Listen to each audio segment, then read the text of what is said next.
ನನ್ನನ್ನು ಈ Vivek parental program ಅಂದ್ರೆ ವಿವೇಕ್ ಪೋಷಕರ ಕಾರ್ಯಕ್ರಮಕ್ಕೆ ಅತಿಥಿಯಾಗಿ ಆಹ್ವಾನಿಸಿದ ಗುರುಪ್ರಸಾದ್ ಸರ್ಗೆ ಹಾಗೂ ಈ ಕಾರ್ಯಕ್ರಮದ ಎಲ್ಲ ಆಯೋಜಕರಿಗೆ ಹೃತ್ಪೂರ್ವಕವಾದ ಧನ್ಯವಾದಗಳು. ಸೊ ಈ ಸಂಧಿವಾತ ಅಂದ್ರೆ ತುಂಬಾ ಜನರಿಗೆ ಸಂಧಿವಾತದ ಬಗ್ಗೆ ಅಷ್ಟೊಂದು ಮಾಹಿತಿ ಆಗ್ಲಿ ಅಥವಾ ಇದು ಹೇಗೆ ಬರುತ್ತೆ, ಯಾರಲ್ಲಿ ಕಾಣ್ಕೊಳ್ಳುತ್ತೆ ಅಂತ ಬಹಳ ಅಂದಾಜು ಅಥವಾ ಐಡಿಯಾ ಇರೋದಿಲ್ಲ. ನಾನೇ ಪೇಷಂಟ್ಸ್ ಎಷ್ಟೊಂದ್ಸತಿ ಕ್ಲಿನಿಕ್ ಅಲ್ಲಿ ನೋಡಿದಾಗ ಅನ್ಕೊಂತೇನೆ, ಅಯ್ಯೋ ಇವ್ರು ಇನ್ನೊಂಚೂರು ಮುಂಚೆ ಬಂದಿದ್ರೆ ನಮ್ ಕ್ಲಿನಿಕ್ ಅಲ್ಲಿ ಇನ್ನು ಎಷ್ಟೋ ಕಾಂಪ್ಲಿಕೇಶನ್ಸ್ ಅಥವಾ ಇದ್ರದ್ದು ಇದ್ರದ್ದಾಗೋ ಡ್ಯಾಮೇಜ್ ನಾವು ಪ್ರಿವೆಂಟ್ ಮಾಡ್ಬೋದಿತ್ತು ಅಂತ ಹೇಳಿ. ಸೊ ಯಾವಾಗ ನೀವು ಸಂಧಿವಾತ ತಜ್ಞರ ಹತ್ರ ಬರ್ಬೇಕು ಅಥವಾ ಯಾವಾಗ ನಮ್ಮನ್ನು ಕಾಣ್ಬೇಕು ಅನ್ನೋದ್ರ ಬಗ್ಗೆ ನಿಮಗೆ ಒಂಚೂರು ಮಾಹಿತಿ ಮೂಡಿಸ್ತೇನೆ. ಓಕೆ, ಸೊ ಫಸ್ಟ್ ಪ್ರಶ್ನೆ ಬರುತ್ತೆ, ಸಂಧಿವಾತ ಅಂದ್ರೇನು? ಕಾಮನ್ ಆಗಿ ಇಂಗ್ಲಿಷ್ ಅಲ್ಲಿ ನಾವು ಇದನ್ನ ಆರ್ಥರೈಟಿಸ್ ಅಂತ ಕರಿತೇವೆ. ಓಕೆ, ಆರ್ಥರೈಟಿಸ್ ಕಾಯಿಲೆ ಅಥವಾ ಸಂಧಿವಾತ. ಸೊ ನಾರ್ಮಲ್ ಆಗಿ ನಮ್ಗೆ ಕೈಗಳಲ್ಲಿ ಏನ್ ಕೀಲ್ಗಳಿರುತ್ತೆ ಅಥವಾ ಕಾಲ್ಗಳಲ್ಲಿ ಏನ್ ಕೀಲಿರುತ್ತೆ ಅದರಲ್ಲಿ ಊತ ಅಥವಾ ಅದರಲ್ಲಿ ಅದು ಕೆಂಪಾಗಿ ಕಾಣುವುದು ಅಥವಾ ಬೆಳಿಗ್ಗೆ ಎದ್ದಾಗ ನಮಗೆ ಮುಷ್ಟಿಯನ್ನು ಬಿಗಿ ಮಾಡ್ಲಿಕ್ಕೆ ಕಷ್ಟ ಆಗೋದು, ಇದೆಲ್ಲ ಸಂಧಿವಾತದ ಸರ್ವೇ ಸಾಮಾನ್ಯ ಲಕ್ಷಣಗಳು. ಈಗ ಸಂಧಿವಾತ ಕೆಲವೊಮ್ಮೆ ವಯಸ್ಕರಲ್ಲಿ ನಾವು ಹೆಚ್ಚು ನೋಡ್ಪಡ್ತೇವೆ. ಅಂದ್ರೆ ಈ ಕೀಲ್ಗಳಲ್ಲಿ ಏನ್ ವಾತ ಇರುತ್ತಲ್ವಾ ಅದನ್ನ ನಾವು ವಯಸ್ಸಾಗ್ತಾ ಇರೋ ಅಸ್ಥಿವಾತ ಅಂತ ಕರಿತೇವೆ. ಆದ್ರೆ ತುಂಬಾ ಜನ ಇದು ಬರೀ ವಯಸ್ಕರಲ್ಲಿ ಬರೋ ತೊಂದ್ರೆ ಅಂತ ಅಷ್ಟೇ ಅನ್ಕೊಂಡಿದ್ದಾರೆ. ಆದ್ರೆ ಈ ಸಂಧಿವಾತ ಅನ್ನೋತಂದ್ರೆ ಒಂದು ಹುಟ್ಟಿದ ಮಗುವಿನಿಂದ ಹಿಡಿದು ಒಂದು 80-90 ವರ್ಷದ ವಯಸ್ಸಿನವ್ರಿಗೆ ಯಾರಿಗಾದ್ರೂ ಆಗ್ಬಹುದು. ಈಗ ನಾವು ನೋಡುವಂತ ಸಂಧಿವಾತಗಳಂದ್ರೆ ಈ ಆಟೋ ಇಮ್ಯೂನ್ ಕಾಯಿಲೆಗಳೇನ್ ಇರುತ್ತಲ್ವಾ, ಆ ಕಾಯಿಲೆ ಅಂದ್ರೆ ಏನು ಅಂತ ನೆಕ್ಸ್ಟ್ ನಾನು ನಿಮ್ ಸ್ಲೈಡ್ಸ್ ಅಲ್ಲಿ ತೋರಿಸ್ತೇನೆ. ಆದ್ರೆ ಈ ತೊಂದರೆಗಳು ನಮಗೆ ಸಾಮಾನ್ಯವಾಗಿ ಕೈಗಳ ಕೀಲ್ಗಳಲ್ಲಿ ಕಾಣಿಸ್ಕೊಂಡು ಬರುತ್ತೆ. ಅಂದ್ರೆ ಕೈಯಲ್ಲಿರೋ ನಮ್ಮ ಈ ರಿಸ್ಟ್ ಈ ಜಾಯಿಂಟ್ ಆಗಿರ್ಬೋದು ಅಥವಾ ಈ ಸಣ್ಣ ಸಣ್ಣ ಕೀಲ್ಗಳಲ್ಲಾಗಿರ್ಬೋದು. ಬೆಳಿಗ್ಗೆ ಎದ್ದಾಗ ನಮಗೆ ಮುಷ್ಟಿ ಬಿಗಿ ಮಾಡ್ಲಿಕ್ಕೆ ಕಷ್ಟ, ಕೈ ಬಿಗಿತ ಬರ್ತಾ ಇದೆ, ಒಂದ್ ಅರ್ಧ ಗಂಟೆ ಎದ್ಮೇಲೆ ನಮ್ಗೆ ಬಿಸಿನೀರ್ ಹಾಕೋ ತನಕ ಕೈ ಫ್ರೀ ಅನ್ಸಲ್ಲ ಅಂದ್ರೆ ಇದು ಸಂಧಿವಾತದ ಲಕ್ಷಣ. ಓಕೆ, ಸೊ ಇದು ಮೋಸ್ಟ್ ಕಾಮನ್ ಸಿಂಪ್ಟಮ್ ಅಂತ ಹೇಳ್ತೇವೆ. ಬೆಳಿಗ್ಗೆ ಎದ್ದಾಗ ನಿಮಗೆ ಏನಾದ್ರೂ ಈ ತರ ಸಿಂಪ್ಟಮ್ಸ್ ಇದ್ರೆ ನೀವು ಕೂಡ್ಲೇ ಸಂಧಿವಾತ ತಜ್ಞರನ್ನ ಕಾಣೋದು ಉಚಿತ. ಓಕೆ, ಸೊ ಈಗ ಯಾಕೆಪ್ಪ ಈ ಸಂಧಿವಾತ ಮತ್ತೆ ನಮ್ಮ ಫೀಲ್ಡ್ಗೂ ಏನ್ ರಿಲೇಷನ್ ಇದೆ ಅಂದ್ರೆ, ಈ ಆಟೋ ಇಮ್ಯೂನ್ ಕಾಯಿಲೆ ಫಸ್ಟ್ ನಾನು ನಿಮ್ಗೆ ಇದ್ರದ್ದು ಕಾನ್ಸೆಪ್ಟ್ ಒಂಚೂರು ಕ್ಲಿಯರ್ ಮಾಡ್ತೇನೆ. ಈ ಕೊರೋನಾ ಟೈಮಲ್ಲಿ ಎಲ್ಲರೂ ಕೇಳಿರ್ಬೋದಲ್ಲ, immunity, immune system, immune power ಅಂದ್ರೆ. ಸೊ ಏನಿದು? ನಮ್ಮ ದೇಹದಲ್ಲಿರೋ ರೋಗ ನಿರೋಧಕ ಶಕ್ತಿ. ಈ ರೋಗ ನಿರೋಧಕ ಶಕ್ತಿ ಕೆಲಸ ಏನು? ಆಚೆಯಿಂದ ಯಾವುದೋ ಒಂದು ಇನ್ಫೆಕ್ಷನ್ ಬಂತು, ಕ್ರಿಮಿ ಬಂತು, ಕೀಟಾಣು ಬಂತು, ಅದರಿಂದ ನಮ್ಮನ್ನ ರಕ್ಷಿಸ್ಬೇಕು. ಬೇರೆ ಸಮಯದಲ್ಲಿ ರೋಗ ನಿರೋಧಕ ಶಕ್ತಿ ಏನು ಬೇರೆ ಕೆಲಸ ಮಾಡಬಾರ್ದು, ಸೈಲೆಂಟ್ ಆಗಿರ್ಬೇಕು. ಅದು ಬಿಟ್ಟು ಬೇರೆ ಟೈಮಲ್ಲಿ ಸಡನ್ ಆಗಿ ನಮ್ ದೇಹಕ್ಕೆ ಏನೋ ಅನ್ಸೋಕ್ ಶುರುವಾಗುತ್ತೆ. ಈ ರೋಗ ನಿರೋಧಕ ಶಕ್ತಿಯಲ್ಲಿರೋ ಸೆಲ್ಸ್ ಗಳಿಗೆ ನಮ್ ದೇಹದಲ್ಲಿ ಏನೋ ತೊಂದರೆ ಇದೆ, ನಮ್ ದೇಹದಲ್ಲಿ ಏನೋ ಡಿಫೆಕ್ಟ್ ಇದೆ ಅನ್ಕೊಂಡು ನಮ್ಮ ವಿರುದ್ಧ ಕೆಲಸ ಮಾಡ್ಲಿಕ್ಕೆ ಶುರು ಮಾಡುತ್ತೆ. ಈಗ ನೋಡಿ, ನಿಮ್ಗೊಂದು ಸಿಂಪಲ್ ಎಕ್ಸಾಂಪಲ್ ಕೊಡ್ಬೇಕಂದ್ರೆ, ಇದು ನಮ್ ದೇಹ, ಯಾವುದೋ ಒಂದು ಹೊರಗಡೆಯಿಂದ ಕೀಟಾಣು ಬಂದಿದೆ ಅನ್ಕೊಳ್ಳಿ. ಅದನ್ನ ಈ ನಮ್ಮ ರೋಗ ನಿರೋಧಕ ಶಕ್ತಿ ಹೋಗಿ ಅಟ್ಯಾಕ್ ಮಾಡಿ ಪ್ರೊಟೆಕ್ಟ್ ಮಾಡುತ್ತೆ ನಮ್ ದೇಹನ. ಅದನ್ ಬಿಟ್ಟು ಈ ಸೆಲ್ಸ್, ಈ ರೋಗ ನಿರೋಧಕ ಶಕ್ತಿ ಅಂದ್ರೆ ನಮ್ ಇಮ್ಯೂನ್ ಪವರ್ ಏನಾದ್ರೂ ಯಾವುದೇ ಕೀಟಾಣು ಇಲ್ದಂಗೆ ನಮ್ಮನ್ನೇ ಅಟ್ಯಾಕ್ ಮಾಡೋಕ್ ಶುರು ಮಾಡಿದ್ರೆ ಇದನ್ನ ನಾವು ಆಟೋ ಇಮ್ಯೂನ್ ಕಾಯಿಲೆ ಅಂತ ಹೇಳ್ತೇವೆ. ಅಂದ್ರೆ ರಕ್ಷಕರೇ ಭಕ್ಷಕರಾದಾಗ, ನಿಮಗೆ ಸಿಂಪಲ್ ಆಗಿ ಹೇಳ್ಬೇಕಂದ್ರೆ. ಯಾಕೆ ಸಂಧಿವಾತ ಈ ಆಟೋ ಇಮ್ಯೂನ್ ಕಾಯಿಲೆಗೆ ಏನಿದೆ ಸಂಬಂಧ ಅಂದ್ರೆ, ಈ ಆಟೋ ಇಮ್ಯೂನ್ ಕಾಯಿಲೆ ಅಥವಾ ಈ ರೋಗ ನಿರೋಧಕ ಶಕ್ತಿಯ ಡಿಫೆಕ್ಟ್ ಇಂದ ಉಂಟಾಗೋ ಕಾಯಿಲೆಗಳಲ್ಲಿ ಆರ್ಥರೈಟಿಸ್ ಎಲ್ಲಾರ್ಕಿಂತ ಕಾಮನ್ ಆಗಿರೋ ಸಿಂಪ್ಟಮ್, ಎಲ್ಲಕ್ಕಿಂತ ಕಾಮನ್ ಆಗಿರೋ ಲಕ್ಷಣ. ಅದಕ್ಕೆ ನಾವ್ ಈ ಸಂಧಿವಾತನ, ಈ ಆಟೋಇಮ್ಯೂನ್ ಕಾಯಿಲೆಗಳನ್ನ ಒಟ್ಟಿಗೆ ಜೋಡಿಸಿ ಹೇಳ್ತೇವೆ. ತುಂಬಾ ಸತಿ ಪೇಷಂಟ್ ಗಳಿಗೆ ಅರ್ಥ ಆಗಲ್ಲ, ನಾವು ಬಂದಿದ್ದೇ ಏನೋ ತೊಂದರೆಯಿಂದ, ನೀವ್ ಹೇಳ್ತಾ ಇರೋದೇ ಇನ್ನೊಂದೇನೋ ತೊಂದರೆ ಅಂತ ಅನ್ಕೊಂತಾರೆ. ಆಯ್ತಾ? ಸೊ ಕಾಮನ್ ಆಗಿ ಈ ರೀತಿ ತೊಂದರೆಗಳು ಅಂದ್ರೆ ನಮ್ಮ ಇಮ್ಯೂನ್ ಸಿಸ್ಟಮ್ ನಮ್ಮ ವಿರುದ್ಧವಾಗಿ ಕೆಲಸ ಮಾಡ್ಲಿಕ್ಕೆ ಶುರು ಮಾಡಿದ್ರೆ ಈ ತರ ಸಂಧಿವಾತದ ತೊಂದರೆಗಳು ಉಂಟಾಗುತ್ತೆ. ನಾನು ಹೇಳೋದೆಲ್ಲರಿಗೂ ಅರ್ಥ ಆಗ್ತಿದೆನಾ ಕ್ಲಿಯರ್ ಶಬ್ದಗಳಲ್ಲಿ? ಸೊ ಸಂಧಿವಾತದ ಸಾಮಾನ್ಯ ಲಕ್ಷಣಗಳೇನು? ಓಕೆ, ಇದು ಜಸ್ಟ್ ಲಿಸ್ಟ್ ಇದೆ, ನಾನು ನಿಮಗೆ ಕ್ಲಿಯರ್ ಆಗಿ ಈಗ ಹೇಳ್ತೇನೆ. ಸೊ ಸಂಧಿವಾತ ಅಂದ್ರೆ, ಈಗ ನಾನು ಹೇಳ್ತಾ ಇರೋದು ಸಂಧಿವಾತ ಜಸ್ಟ್ ಆಟೋ ಇಮ್ಯೂನ್ ಕಾಯಿಲೆಗಳಂದ್ರೆ ಈ ರೋಗ ನಿರೋಧಕ ಶಕ್ತಿಯಿಂದ ಬರುವ ಎಲ್ಲಾ ತೊಂದರೆಗಳನ್ನು ನಾವು ಸಂಧಿವಾತ ಅಂತ ಮೇಜರ್ ಆಗಿ ಕರಿತೇವೆ. ಬರೀ ಕೀಲ್ಗಳಲ್ಲಿ ಒಂದೇ ಅಲ್ಲ, ಈ ವಾತ ಅನ್ನೋ ಪರಿಣಾಮ ದೇಹದ ಯಾವುದೇ ಅಂಗದಲ್ಲಿ ಆಗಬಹುದು. ಈ ಇಮ್ಯೂನ್ ಸಿಸ್ಟಮ್ ಅನ್ನೋದು, ಈ ರೋಗ ನಿರೋಧಕ ಶಕ್ತಿ ಅನ್ನೋದು ನಮ್ಮ ಕೀಲ್ಗಳ ವಿರುದ್ಧ ಕೆಲಸ ಮಾಡಿದ್ರೆ ಆರ್ಥರೈಟಿಸ್ ಹುಟ್ಕೊಳ್ಳುತ್ತೆ. ಆದ್ರೆ ಅದೇ ನಮ್ಮ ಚರ್ಮದ ವಿರುದ್ಧ, ನಮ್ಮ ಕೂದಲಿನ ವಿರುದ್ಧ, ದೇಹದಲ್ಲಿರೋ ಯಾವುದೇ ಅಂಗದ ವಿರುದ್ಧ ಕೆಲಸ ಮಾಡ್ಬೋದು. ಸೊ ಇಂಥ ಎಲ್ಲಾ ಕಾಯಿಲೆಗಳನ್ನು ನಾವು ನೋಡ್ತೇವೆ. ಅಂದ್ರೆ ಸಂಧಿವಾತ ತಜ್ಞರು ಅಂದ್ರೆ ಇವನ್ನೆಲ್ಲ ನೋಡ್ತೇವೆ. ಬರೀ ಕೀಲ್ಗಳ ಸಂಬಂಧ ನೋವುಗಳು ಒಂದೇ ಅಲ್ಲ, ಕೀಲ್ಗಳ ತೊಂದರೆ ಜೊತೆ ಬೇರೆ ಇನ್ನೇನಾದ್ರೂ ಸಿಂಪ್ಟಮ್ಸ್ ಇದ್ರೆ ನಮ್ಮ ಸ್ಪೆಷಾಲಿಟಿಗೆ ಸಂಬಂಧಪಟ್ಟಿದಂತ ಕಾಯಿಲೆ ಅದು. ಓಕೆ, ಸೊ ಸಂಧಿವಾತದಲ್ಲಿ ಅಥವಾ ಈ ಆರ್ಥ್ರೈಟಿಸ್ ಅಲ್ಲಿ ಅಥವಾ ಈ ರೋಗ ನಿರೋಧಕ ಶಕ್ತಿಯ ತೊಂದರೆಯಲ್ಲಿ ಕಾಮನ್ ಸಿಂಪ್ಟಮ್ಸ್ ಏನು ಅಥವಾ ಕಾಮನ್ ಆಗಿ ಕಂಡು ಬರುವ ಲಕ್ಷಣಗಳೇನು? ಮೊದಲನೇದಾಗಿ ಕೀಲ್ಗಳ ನೋವು, ಅದು ಕೂಡ ಹೆಚ್ಚಾಗಿ ಸಣ್ಣ ಕೀಲ್ಗಳಲ್ಲಿ. ದೊಡ್ಡ ಕೀಲ್ಗಳಲ್ಲಿ ಬರೀ ಮಂಡಿಯಲ್ಲಿ ನೋವಿದ್ರೆ, ಅದು ನಿಮ್ಗೆ ವಯಸ್ಸಾದ್ಮೇಲೆ ಬಂದ್ರೆ ಅದು ಮೋಸ್ಟ್ ಲೈಕ್ಲಿ ನಿಮಗೆ ಮಂಡಿ ಸೌದಿರೋದ್ರಿಂದ ಬಂದಿರುತ್ತೆ, ಅಂದ್ರೆ ಮೂಳೆ ಸೌದಿರೋದ್ರಿಂದ. ಆದ್ರೆ ಅದೇ ನೋವು ನಿಮಗೆ 20 ವರ್ಷ 30 ವರ್ಷದಲ್ಲಿ ಕಂಡು ಬಂದಾಗ, ಅಥವಾ ಆ ನೋವುಗಳು ಸಣ್ಣ ಮಕ್ಕಳಲ್ಲಿ ಕಂಡು ಬಂದಾಗ, ಆಮೇಲೆ ಆ ನೋವು ಬೆಳಿಗ್ಗೆ ಹೊತ್ತು ಹೆಚ್ಚಿದ್ದಾಗ, ಅಂದ್ರೆ ಆ ನೋವಿನ ಜೊತೆ ನಿಮಗೆ ಕೈಯಲ್ಲಿ ಸ್ಟಿಫ್ನೆಸ್ ಕೂಡ ಇದೆ ಅಂತ ಅನ್ನಿಸ್ದಾಗ, ಸ್ಟಿಫ್ನೆಸ್ ಅಂದ್ರೆ ಬಿಗಿತ, ನಿಮಗೆ ಬೆಳಿಗ್ಗೆ ಎದ್ದಾಗ ಮುಷ್ಟಿ ಬಿಗಿ ಮಾಡ್ಲಿಕ್ಕೆ ಕಷ್ಟ ಅನ್ಸುತ್ತೆ, ಬೆಳಿಗ್ಗೆ ಎದ್ದಾಗ ಕೈ ಬಿಸಿನೀರಲ್ಲಿ ಇಟ್ರೆ ಸಮಾಧಾನ ಆಗುತ್ತೆ, ಅಥವಾ ದಿನ ಕಳಿತಾ ಕಳಿತಾ ಕೈ ಫ್ರೀ ಅನ್ಸುತ್ತೆ, ಅಥವಾ ಎದ್ದ ಕೂಡ್ಲೆ ಕೈ ಬಿಗಿ ಅನ್ಸುತ್ತೆ. ಇದೆಲ್ಲ ಸಂಧಿವಾತದ ಸಾಮಾನ್ಯ ಇನಿಷಿಯಲ್ ಲಕ್ಷಣಗಳು. ಓಕೆ, ಇದಲ್ದೇನೆ ಇದೆ ಬೆಳಿಗ್ಗೆ ಎದ್ದಾಗ ಕಾಣುವ ನೋವನ್ನೇ ನಾವು ಅರ್ಲಿ ಮಾರ್ನಿಂಗ್ ಸ್ಟಿಫ್ನೆಸ್ ಅಂತ ಕರಿತೇವೆ ಇಂಗ್ಲಿಷ್. ಇದಲ್ದೇನೆ ಬೆನ್ನು ನೋವು. ಈಗ ಬೆನ್ನು ನೋವು ಎಷ್ಟೊಂದು ಜನರಿಗೆ ಸಾಮಾನ್ಯವಾಗಿ ಡಿಸ್ಕ್ ಪ್ರಾಬ್ಲಮ್ ಅಂತ ಬಿಟ್ಬಿಡ್ತಾರೆ. ಆದ್ರೆ ಈ ಬೆನ್ನು ನೋವಿಗೆ ಕೆಲವೊಂದು ಲಕ್ಷಣಗಳಿದೆ. ಆ ಲಕ್ಷಣ ಇದ್ರೆ ಇದು ಒಳಗಡೆ ಇರೋ ರೋಗ ನಿರೋಧಕ ಶಕ್ತಿಯ ತೊಂದರೆ ಆಗಿರ್ಬೋದು. ಏನು ಆ ಲಕ್ಷಣಗಳು? ನಿಮ್ಗೆ ಬೆನ್ನೋವು ಬೆಳಗ್ಗೆ ಎದ್ದು ಕೂಡ್ಲೆ ತುಂಬಾ ಜಾಸ್ತಿ ಇದೆ, ಅಂದ್ರೆ ಬೆನ್ ಬಗ್ಸಕ್ ಆಗಲ್ಲ, ಬೆಡ್ ಇಂದ ಇಳಿಯಕ್ ಆಗಲ್ಲ, ಅಥವಾ ರಾತ್ರಿ ಮಲಗಿದಾಗ ಬೆಡ್ ಅಲ್ಲಿ ಒಂದ್ ಕಡೆಯಿಂದ ಒಂದ್ ಕಡೆ ತಿರ್ಗೋಕ್ಕಾಗಲ್ಲ. ಇವೆಲ್ಲ ಇನ್ಫ್ಲಮೇಟರಿ ಬ್ಯಾಕ್ ಪೇನ್, ಅಂದ್ರೆ ಸಂಧಿವಾತದಿಂದ ಉಂಟಾಗೋ ಬೆನ್ನೋವಿನ ಲಕ್ಷಣ. ಅದಲ್ಲದೆ ಈ ಬೆನ್ನು ನೋವಿನ ಜೊತೆ ನಿಮಗೇನಾದ್ರೂ ಚರ್ಮದ ತೊಂದರೆ ಇತ್ತು, ಅಥವಾ ಕಣ್ಣಿನ ತೊಂದರೆ ಇತ್ತು, ಅಥವಾ ಹೊಟ್ಟೆ ತೊಂದರೆ ಇತ್ತು ಅಂದ್ರೆ ಅದು ಸಂಬಂಧ ಇರೋ ಕಾಯಿಲೆಗಳಾಗಿರಬಹುದು. ಸೊ ಬೆನ್ನೋವು ಎಸ್ಪೆಷಲಿ ಸಣ್ಣ ವಯಸ್ಸಿನಲ್ಲಿ ಬಂದಾಗ, 20-30 ವರ್ಷದಲ್ಲಿ ಬಂದ್ರೆ ಅದು ಬರೀ ಡಿಸ್ಕ್ ಪ್ರಾಬ್ಲಮ್ ಅಥವಾ ಯಾವುದೋ ಒಂದು ಸಣ್ಣ ಪ್ರಾಬ್ಲಮ್ ಅಂತ ಇಗ್ನೋರ್ ಮಾಡಬಾರ್ದು. ಇವಾಗಿನ ಜಸ್ಟ್ ಬರೋ ಮುಂಚೆ ಒಂದು ಪೇಷಂಟ್ ಬಂದಿದ್ರು ನನಗೆ, 35 ವರ್ಷದ ಹುಡುಗಿ, 2 ಮಕ್ಕಳ ತಾಯಿ. 3 ವರ್ಷದ ಮುಂಚೆ ಡೆಲಿವರಿ ಆಗಿ 1 ವರ್ಷಕ್ಕೆ ನೋವು ಬಂದಿತ್ತು. ಎಲ್ಲರೂ ಏನಂದ್ರು, ಇಲ್ಲ ಬಿಡಮ್ಮ ಸಿಸೇರಿಯನ್ ಆಗಿದೆ ಅದಕ್ಕೆ ನೋವು ಬಂದಿದೆ. ಇದು ತುಂಬಾ ಜನರಿಗೆ ಕಾಮನ್ ಮಿಸ್ಕನ್ಸೆಪ್ಷನ್. ತುಂಬಾ ಸಿವಿಯರ್ ಪೇನ್ ಬರುತ್ತೆ ಸೆಕ್ಷನ್ ಆದ್ಮೇಲೆ ಅಂತ. ಸ್ವಲ್ಪ ಪ್ರಮಾಣದ ನೋವು ಇರ್ಬೋದು, ಆದ್ರೆ ಆ ನೋವು ದಿನೇ ದಿನೇ ಹೆಚ್ಚಾಗ್ತಾ ಹೋಗ್ತಿದ್ರೆ ಅದನ್ನ ನೀವು ತೋರಿಸ್ಕೋಬೇಕು ಏನಾಗಿದೆ ಅಂತ. ಅವಾಗ ಅವ್ರು MRI ಸ್ಕ್ಯಾನ್ ಮಾಡಿದ್ದಾರೆ. ಆ MRI ಸ್ಕ್ಯಾನ್ ಅಲ್ಲಿ ಏನೋ ಸ್ವಲ್ಪ ಪ್ರಮಾಣಕ್ಕೆ ತೊಂದರೆ ಕಂಡಿದೆ, ಅದಕ್ಕೆ ಅವ್ರೊಂಚೂರು ನೋವು ಮಾತ್ರೆ ತಗೊಂಡು ನಿಲ್ಸಿದ್ದಾರೆ.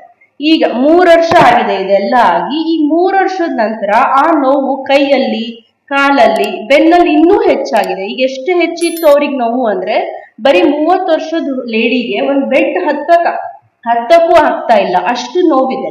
ಹಂಗಿದ್ದಾಗ ಕೆಳಗೆ ಬಗ್ಗೆ ಒಂದು ಸಾಮಾನನ್ನು ಎತ್ತಕ್ಕಾಗ್ತಿಲ್ಲ. ಸೊ ಇದು ಸಂಧಿವಾತದ ಲಕ್ಷಣ. ಚಪ್ಪೆಯಲ್ಲಿರೋ ಮೂಳೆಯಲ್ಲಿ ಸಂಧಿವಾತದ ಲಕ್ಷಣ ಆಗಿರಬಹುದು. ಸೊ ತುಂಬಾ ಲೇಟ್ ಸ್ಟೇಜಸ್ ಅಲ್ಲಿ ಬಿಟ್ಟೆ ನಾವು ಹಳೆ ಕಾಲದಲ್ಲಿ ನೋಡಿರ್ತೀವಲ್ವಾ, ಹಿಂಗೆ ಬೆನ್ನು ಬಾಗಿಸ್ಕೊಂಡಿರ್ತಾರೆ ಕೆಲವೊಬ್ರು, ಬ್ಯಾಕ್ ಈ ತರ ತುಂಬಾ ಬೆಂಡ್ ಆಗಿರುತ್ತೆ, ಆ ಸ್ಟೇಜಿಗೆ ಹೋಗುತ್ತೆ. ಒಂದ್ಸಲ ಆ ಸ್ಟೇಜಿಗೆ ಹೋದ್ಮೇಲೆ ನಮಗೆ ಮತ್ತಿನ್ನೇನು ರಿಪೇರ್ ಮಾಡ್ಲಿಕ್ಕೆ ಆಗಲ್ಲ. ಸೊ ಆ ರೀತಿ ನಾವು ಈ ತರ ತೊಂದರೆಗಳಿದ್ದಾಗ ಆದಷ್ಟು ಜಲ್ದಿ ಟ್ರೀಟ್ಮೆಂಟ್ ಅನ್ನೋದು ತೋರಿಸ್ಕೋಬೇಕು, ಆಮೇಲೆ ಟ್ರೀಟ್ಮೆಂಟ್ ತಗೋಬೇಕು. ಇದಲ್ದೇನೆ ಇನ್ನೇನ್ ಲಕ್ಷಣ, ಇದು ಯೂರಿಕ್ ಆಸಿಡ್ ಡೆಪಾಸಿಟ್ ಆಗೋದ್ರಿಂದ ಕಾಮನ್ ಸಿಂಪ್ಟಮ್ ಅಂದ್ರೆ ನಮ್ಮ ಕಾಲ್ಗಳ ಮೊದಲನೇ ಕೀಲ್ನಲ್ಲಿ ನೋವು ಬರೋದು. ಈಗ ಯೂರಿಕ್ ಆಸಿಡ್ ಕೂಡ ತುಂಬಾ ಒಂಥರ ಏನನ್ಬೇಕು, ಎಕ್ಸೆಸಿವ್ ಆಗಿ ಮಾಡಿರೋ ಇನ್ವೆಸ್ಟಿಗೇಷನ್. ಈಗ ತುಂಬಾ ಜನರಿಗೆ ಸಣ್ಣ ಪುಟ್ಟ ಕೈಕಾಲ್ ನೋವು ಇರುತ್ತೆ, ಎಲ್ಲೋ ಹೋಗ್ತಾರೆ, ಅವ್ರೇನೋ ಒಂದು ಯೂರಿಕ್ ಆಸಿಡ್ ಟೆಸ್ಟ್ ಮಾಡ್ತಾರೆ, ಅದು ನಾರ್ಮಲ್ 6 ಇರುತ್ತೆ, ಇವ್ರಿಗೆ 6.5 ಬಂದ್ರೆ ಇಲ್ಲಮ್ಮ ನಿನ್ ನೋವೆಲ್ಲ ಯೂರಿಕ್ ಆಸಿಡ್ ಇಂದಾನೆ ಅಂತ ಹೇಳ್ತಾರೆ. ಆದ್ರೆ ಯೂರಿಕ್ ಆಸಿಡ್ ತೊಂದರೆ ಅಂದ್ರೆ ಗೌಟ್ ಅಂತ ಏನ್ ಸಾಮಾನ್ಯವಾಗಿ ನಾವು ಕರಿತೇವೆ, ಆ ನೋವು ತುಂಬಾ ಸ್ಪೆಸಿಫಿಕ್ ಆಗಿರುತ್ತೆ. ಅದಕ್ಕೊಂದು ತುಂಬಾ ಲಕ್ಷಣಗಳು ಬಹಳ ಅದ್ರದ್ದು ನೋಡಿದ ಕೂಡ್ಲೆ ಹೇಳ್ಬೋದು ಇದು ಗೌಟ್ ತೊಂದರೆ ಅಂತ. ಅದ್ ಹೇಗಿರುತ್ತೆ ನೋವು ಅಂದ್ರೆ, ನಿಮಗ್ ಬರೀ ಕಾಲಲ್ಲಿರೋ ಮೊದಲನೇ ಕೀಲ್ನಲ್ಲಿ ಎಲ್ಲಕ್ಕಿಂತ ಹೆಚ್ಚು ಕಾಣಿಸ್ಕೊಳ್ಳುತ್ತೆ. ಅದಲ್ಲದೆ ನಮ್ಮ ಆಂಕಲ್ ಅಥವಾ ಮೊಣಕಾಲಲ್ಲೂ ಕಾಣಿಸ್ಕೋಬಹುದು. ಆದ್ರೆ ಈ ತೊಂದ್ರೆ ನಿಮಗೆ ಕಂಟಿನ್ಯೂ ಇರೋದಿಲ್ಲ. ಬಂದಾಗ ಎಷ್ಟು ನೋವಿರುತ್ತೆ ಅಂದ್ರೆ ಒಂದು ಚೇಳು ಕಚ್ಚಿದಷ್ಟು ನೋವಿರುತ್ತೆ. ಆ ನೋವನ್ನ ಇನ್ಫ್ಯಾಕ್ಟ್ ಲೇಬರ್ ಪೇನ್ ಅಷ್ಟು ಜಾಸ್ತಿ ಇರುತ್ತೆ ಅಂತಾನೂ ಹೇಳ್ತಾರೆ. ಅವ್ರಿಗೊಂದು ಬೆಡ್ಶೀಟ್ ಹಾಕಿದ್ರು ಕಾಲ್ ಮೇಲೆ ನೋವಾಗುತ್ತೆ ಅಂತ ಹೇಳ್ತಾರೆ. ಅದೇ ನೋವು 2-3 ದಿನ ಆದ್ಮೇಲೆ ತಾನೇ ಹೋಗುತ್ತೆ. ಮತ್ತೆ ಒಂದ್ ತಿಂಗಳಲ್ಲಿ ಮತ್ತೊಂದ್ಸತಿ ಬರುತ್ತೆ. ಸೊ ಈ ರೀತಿ ಪದೇ ಪದೇ ಅಟ್ಯಾಕ್ ಆಗೋದು, ಬಂದಾಗೆಲ್ಲ 2-3 ಸತಿ ಇರೋದು, ಇದು ಗೌಟ್ ತೊಂದರೆಯ ಲಕ್ಷಣ. ಸೊ ಹಾಗಿದ್ದಾಗ ನೀವು ಸಂಧಿವಾತ ತಜ್ಞರ ಹತ್ರ ಹೋಗಿ ಜಲ್ದಿ ತೋರಿಸ್ಕೋಬೇಕು. ಯಾಕಂದ್ರೆ ಈ ತರ ಪದೇ ಪದೇ ಅಟ್ಯಾಕ್ ಆದ್ರೆ ಆ ಕೀಲು ಪರ್ಮನೆಂಟ್ ಆಗಿ ಡ್ಯಾಮೇಜ್ ಆಗೋ ಸಾಧ್ಯತೆ ಇರುತ್ತೆ. ಇದಲ್ಲದೆ ನೆಕ್ಸ್ಟ್ ಸಿಂಪ್ಟಮ್ ಅಂದ್ರೆ ದುರ್ಬಲತೆ, ಅಂದ್ರೆ ಮಸಲ್ ವೀಕ್ನೆಸ್ ಅಂತ ಏನ್ ಹೇಳ್ತೇವೆ. ಈಗ ಎಷ್ಟೊಂದ್ ಜನ ಬರ್ತಾರೆ ಅಮ್ಮ ಸುಸ್ತು ಸುಸ್ತು ಅಂತ, ಆದ್ರೆ ಈ ಸುಸ್ತಿಗೆ ಡೆಫಿನೆಟಿವ್ ಮಸಲ್ಸ್ ವೀಕ್ ಇದೆನಾ ಅಂತ ನೋಡ್ಬೇಕು. ಎಲ್ಲರಿಗೂ ಸುಸ್ತಾಗೋದು ಸಹಜ, ಆದ್ರೆ ಸುಸ್ತಿಂದ ನಿಮ್ಮ ದಿನನಿತ್ಯದ ಚಟುವಟಿಕೆಗಳು ಮಾಡಕ್ ಆಗ್ತಾ ಇಲ್ಲ ಅಂದ್ರೆ, ಅಥವಾ ನಿಮಗೆ ಬೆಡ್ ಇಂದ ಇಳಿಯಕ್ ಆಗ್ತಾ ಇಲ್ಲ, ಬೆಡ್ ಅಲ್ಲಿ ಟರ್ನ್ ಮಾಡಕ್ ಆಗ್ತಾ ಇಲ್ಲ, ಕೆಳಗ್ ಸ್ಟೂಲ್ ಮೇಲೆ ಕುತ್ಕೊಂಡ್ರೆ ಎದ್ದೊಳಕ್ ಆಗ್ತಾ ಇಲ್ಲ ಅಂದ್ರೆ ಆ ತರ ಈ ದುರ್ಬಲತೆಗೆ ನಾವು ತಪಾಸಣೆ ಮಾಡಿ ನೋಡ್ಬೇಕು. ಇದೇ ರೀತಿ ನನ್ನ ಹತ್ರ ಒಂದು ಪೇಷಂಟ್ ಬಂದಿದ್ರು, ಈ ತರ ಸುಸ್ತು ಸುಸ್ತು ಅನ್ಕೊಂತ ನೋಡಿದಾಗ ಅವರಿಗೆ ಮಸಲ್ಸ್ ತುಂಬಾ ವೀಕ್ ಇತ್ತು. ಚೆಕ್ ಮಾಡಿ ನೋಡಿದಾಗ ಅಂಡ್ ಫರ್ದರ್ ಅವರಿಗೆ ಸಂಧಿವಾತ ಸ್ನಾಯುವಲ್ಲಿ ಇತ್ತು. ಸೊ ಈಗ ನಾವು ವಾತ ಅಂತ ಏನ್ ಹೇಳ್ತೇವೆ, ಕಾಮನ್ ಆಗಿ ಅದು ಕೀಲ್ಗಳಲ್ಲಿ ಕಾಣಿಸ್ಕೊಳ್ಳುತ್ತೆ. ಅದಲ್ಲದೆ ವಾತದ ಪ್ರಮಾಣ ಸ್ನಾಯುವಲ್ಲಾಗ್ಬೋದು, ಚರ್ಮದಲ್ಲಾಗ್ಬೋದು, ನಮ್ಮ ರಕ್ತನಾಳದಲ್ಲಾಗ್ಬೋದು, ಎಲ್ಲಿ ಆದ್ರೂ ಕಾಣಿಸ್ಕೋಬಹುದು. ಸೊ ಇವನ್ನೆಲ್ಲ ನಾವು ಒಂದು ಕೂಡಿ ಹೇಳ್ಬೇಕು ಅಂದ್ರೆ ಇವನ್ನೆಲ್ಲ ನಾವು ಆಟೋ ಇಮ್ಯೂನ್ ಕಾಯಿಲೆ ಅಂತ ಕರಿತೇವೆ. ಸೊ ನೆಕ್ಸ್ಟ್ ಲಕ್ಷಣ ಅಂದ್ರೆ ಈ ತರ ನಮ್ಮ ಸ್ನಾಯುಗಳಲ್ಲಿ ದುರ್ಬಲತೆ ಕಾಣಿಸ್ಕೊಳ್ಳೋದು. ಕೂದಲು ಬಾಚ್ಕೊಂತಿರೋವಾಗ ಕೈ ಸಡನ್ ಆಗಿ ಕೆಳಗ್ ಜೋಲ್ ಹೋಗೋದು, ಅಥವಾ ನಡೀತಾ ಇರೋವಾಗ ನಿಮ್ಗೆ ಕೆಳಗ್ ಕೂತ್ಕೊಂಡು ಎದ್ದಳ್ಲಿಕ್ಕೆ ಕಷ್ಟ ಆಗೋದು, ಇವೆಲ್ಲ ನಮ್ಮ ಸ್ನಾಯುಗಳ ವೀಕ್ನೆಸ್ ನ ತೋರಿಸ್ಕೊಳ್ಳುತ್ತೆ. ಇದಲ್ಲದೆ ನೆಕ್ಸ್ಟ್ ಇದು ನಮ್ಮ ಜಾಯಿಂಟ್ಸ್ ಮತ್ತೆ ಅಂದ್ರೆ ನಮ್ಮ ಕೀಲು ಮತ್ತೆ ನಮ್ಮ ಸ್ನಾಯುಗೆ ಸಂಬಂಧಿತ ತೊಂದರೆಗಳಾಯ್ತು. ಇದಲ್ಲದೆ ಕಾಮನ್ ಆಗಿ ಸಂಧಿವಾತ ತೊಂದರೆಯಲ್ಲಿ ಮುಖದ ಮೇಲೆ ರ್ಯಾಶ್ ಕಾಣುತ್ತೆ. ಮುಖದ ಮೇಲೆ ಅಂದ್ರೆ ಎಸ್ಪೆಷಲಿ ಬಿಸ್ಲಿಗೆ ಹೋದಾಗ ಈ ತರ ಈಗೇನ್ ಜಾಗ ತೋರಿಸ್ತಿದೀನಲ್ಲ, ಇದು ಸನ್ ಎಕ್ಸ್ಪೋಸ್ಡ್ ಏರಿಯಾಸ್ ಅಂತ ಹೇಳ್ತೇವೆ. ಬಿಸ್ಲಿಗೆ ನಮ್ಮ ಚರ್ಮ ಎಲ್ಲಿ ಎಕ್ಸ್ಪೋಸ್ ಆಗುತ್ತೋ ಆ ಏರಿಯಾಸ್ ಅಲ್ಲಿ ಈ ತರ ಕೆಂಪು ಗಾದ್ರೆ ಉಂಟಾಗೋದು ಅಥವಾ ಅಮ್ಮ ತರ ಕಾಣೋದು ಸಂಧಿವಾತದ ಲಕ್ಷಣ ಆಗಿರಬಹುದು.